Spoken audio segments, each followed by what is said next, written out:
ನಮಸ್ಕಾರ. ನನ್ನ ಹೆಸರು ಪ್ರೊಫೆಸರ್ ಡಾಕ್ಟರ್ ಸೋಮಶೇಖರ್. ನಾನು ಆಸ್ಟರ್ ಕ್ಯಾನ್ಸರ್ ಸಂಸ್ಥೆಯ ಗ್ಲೋಬಲ್ ಆಂಕಾಲಜಿ ತಜ್ಞ. ಇವತ್ತು ಅನ್ಫಾರ್ಚುನೇಟ್ ಇನ್ಸಿಡೆಂಟ್ ನೀವು ಕೇಳಿದ್ರಿ. ಮುಂದಿನ ವಾರ world cancer day, world health organisation. ಇಂಡಿಯಾದಲ್ಲಿ 2 ಕ್ಯಾನ್ಸರ್ ತುಂಬಾ ಕಾಮನ್.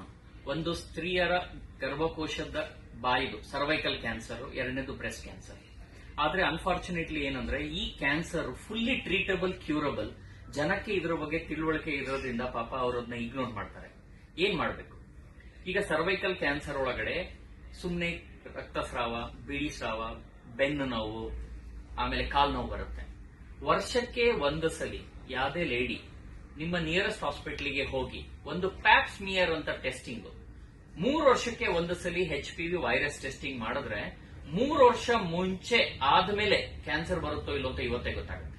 ಎರಡನೇದು, ಮನೆಯಲ್ಲಿ ಯಾರೇ ಹೆಣ್ಮಕ್ಳು 11 ರಿಂದ 12 ವರ್ಷ ಆಗ್ತಿದ್ದಂಗೆನೆ 19 ವರ್ಷದ ಒಳಗಡೆ ಒಂದೇ ಒಂದು ಡೋಸು HPV ವ್ಯಾಕ್ಸಿನ್ ತಗೊಂಡ್ರೆ 99% ಅವ್ರದ್ದು ಲೈಫ್ ಅಲ್ಲಿ ಗರ್ಭಕೋಶದ ಕ್ಯಾನ್ಸರ್ ಬರದೇ ಇರಂಗಿದೆ. ಸೊ ಈಗ ನಾವೇನ್ ಮಾಡ್ತೀವಿ, ನಮ್ಮ ಫ್ಯಾಮಿಲಿಯಲ್ಲಿ ಅವ್ರ ಬರ್ಡೇ ಗೆದ್ದಾಗ ಯಾವ್ದೋ ಗಿಫ್ಟ್, ಪ್ರೆಸೆಂಟ್, ಊಟ, ತಿಂಡಿ ಕೊಡ್ತೀವಿ. ಅದೇನು ಮಾಡಬೇಡಿ. ಅವ್ರದ್ದು ಬರ್ಡೇ ದಿನ ನೆನೆಸ್ಕೊಳ್ಳಿ. ನಮ್ಮ ಮನೆಯಲ್ಲಿ ನಮ್ಮ ತಾಯಿ, ವೈಫು ಅಥವಾ ಅಕ್ಕ, ತಂಗಿ ಇದರ, ಅವ್ರಿಗೆ ವರ್ಷಕ್ಕೆ ಒಂದ್ಸಲಿ ಪ್ಯಾಪ್ ಸ್ಮಿಯರ್ ಹತ್ರ ಹಾಸ್ಪಿಟಲ್, HPV ಟೆಸ್ಟಿಂಗ್, ಅವ್ರಿಗೆ HPV ವ್ಯಾಕ್ಸಿನ್. ಇಷ್ಟು ಮಾಡಿದ್ರೆ ಅವರು ಲೈಫ್ ಅಲ್ಲಿ 99% ಕ್ಯಾನ್ಸರ್ ಬರಲ್ಲ. ಒಂದೇ ಪ್ರಾಬ್ಲಮ್ ಏನು ಅಂದ್ರೆ ಸರ್ವೈಕಲ್ ಕ್ಯಾನ್ಸರ್ ಅಲ್ಲಿ ಫಸ್ಟ್ ಸ್ಟೇಜ್ ಅಲ್ಲಿ ಇದರಲ್ಲಿ ಏನು ಲಕ್ಷಣ ಇರೋದಿಲ್ಲ. ಆಗ್ಲೇ ಲಕ್ಷಣ ಬಂದಾಗ 2ನೇದು 3ನೇ ಸ್ಟೇಜ್. ಇಂಡಿಯಾದಲ್ಲಿ ಎಲ್ಲ ಸ್ತ್ರೀಯರು 3ನೇ ಸ್ಟೇಜ್ ಅಲ್ಲಿ ಬರ್ತಾರೆ ಸರ್ವೈಕಲ್ ಕ್ಯಾನ್ಸರ್. ಅದರಲ್ಲಿ 50% ಕ್ಯೂರ್ ಆಗುತ್ತೆ, 50% ಆಗಲ್ಲ. ಅದೇ ಪ್ರೀ ಕ್ಯಾನ್ಸರ್ ಅಲ್ಲಿ ಬಂದ್ರೆ 99% ಕ್ಯೂರ್ ಆಗುತ್ತೆ.